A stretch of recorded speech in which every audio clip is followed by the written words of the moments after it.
기도하겠습니다. 하나님 아버지, 이 아침에 스데반이 아브라함을 통해 하나님 백성으로 불러내신 사건을 설교하는 말씀을 묵상하려고 합니다. 이 말씀 속에서 내게 하시는 주님의 음성을 듣게 하여 주시옵소서. 예수님 이름으로 기도합니다. 오늘 묵상할 말씀은 사도행전 7장 1절로 53절 말씀입니다. 오늘 말씀을 통해 하나님은 내게 어떤 말씀을 하기 원하셨을까요? 그 음성을 듣게 되기를 바랍니다. 오늘 본문은 우리가 하나님께 감사하며 살지 않을 수 없는 이유를 재확인시켜주고 있는데요. 오늘 본문의 시작인 1절은 대지상이 이르되 이것이 사실이냐라는 말로 시작합니다. 이는 지난 말씀에서 스데반이 집사로 선택되면서 기사와 표적을 행하며 부활하신 예수님을 전하자 예수님을 십자가에 못 박아 죽인 유대교 신봉자들은 그를 못마땅하게 생각해서 사람을 매수하여 제거하려고 사내들인 법정에 세웠었지요. 그들의 거짓 증인을 통해 고발한 죄목의 내용은 예수님이 성전을 헐어버릴 것에 대해 스데반이 동조하여 설교했다는 것입니다. 사실 유대인들에게 있어서 예루살렘 성전은 매우 예민한 문제였습니다. 왜냐하면 성전은 그들의 신앙의 중심이었고 그래서 이 성전을 하나님과 동일시했었지요.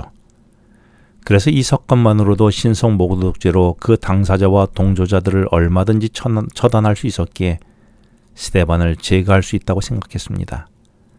그래서 그를 성전을 헐어버리겠다고 말하는 신성 모독죄로 고발한 것입니다. 이런 고발에 따라 사내들인 의회 법정의 의장인 대제사장이 고발 내용이 사실이냐고 1절에서 물은 것입니다.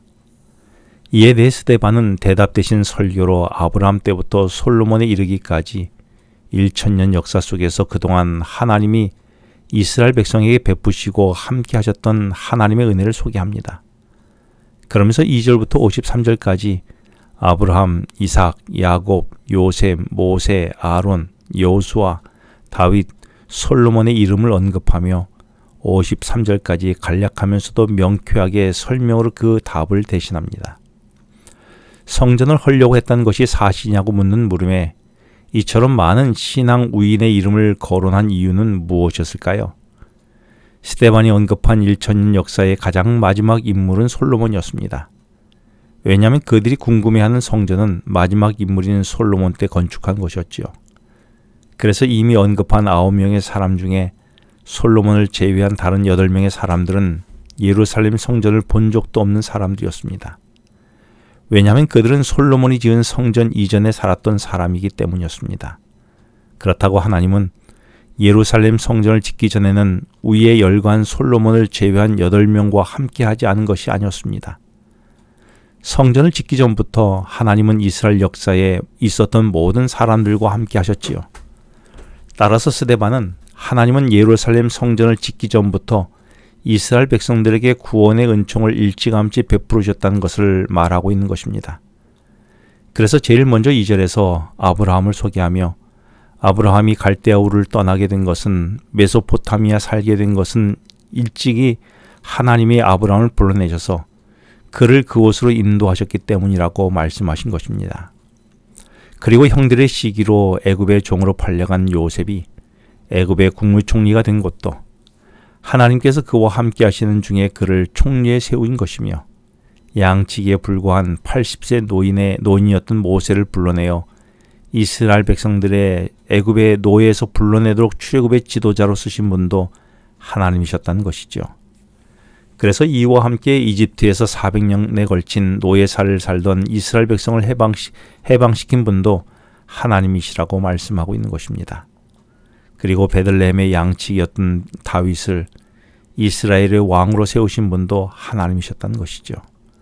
한마디로 예루살렘의 성전을 짓기도 전에 살았던 아브라함이나 요셉이나 다윗이나 모두를 하나님은 갈대아 우르에서 그리고 미디안 광야에서 그리고 시내 광야에서 가나안 땅에서 그들과 함께하는 성소가 되셨으며 그들의 역사 속에서 늘 함께 계셨던 분이었음을 말씀하고 있는 것입니다.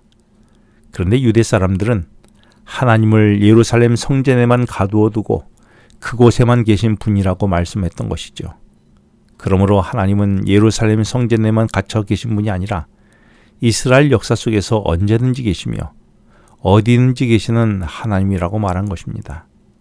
이렇게 하여 스데반은 유대인들이 절대시하는 예루살렘 성전만이 중요한 것이 아니라 진짜 중요한 것은 언제나 어디에나 계시는 여호와 하나님이라고 말한 것입니다. 그래서 그분이 계시는 곳은 어디나 거룩하고 중요한 것이라고 말한 것이죠.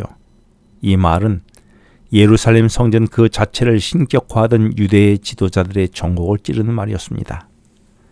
나도 내 신앙을 교회당 안에만 가두어 두지는 않았습니까? 그래서 교회당 안에는 하나님이 계시는 거룩한 곳이라며 거룩한 내 모습을 보이다가 교회당 밖에서는 하나님이 계시지 않은 것처럼 내 마음대로 살고 있지는 않았습니까? 그래서 하나님을 교회당 안에만 가둬두고 있지는 않았습니까? 그렇게 하여 나도 교회당을 신격화하고 있지는 않았습니까? 하나님은 어느 때나 어느 곳에나 계시는 분이심을 나는 알고 있습니까?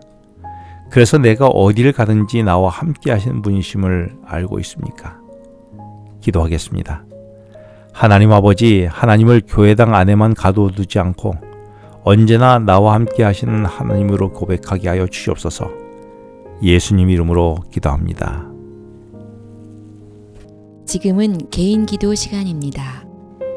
오늘 주신 말씀을 묵상하면서 주어진 기도 제목과 개인 기도 제목을 놓고 기도하시겠습니다.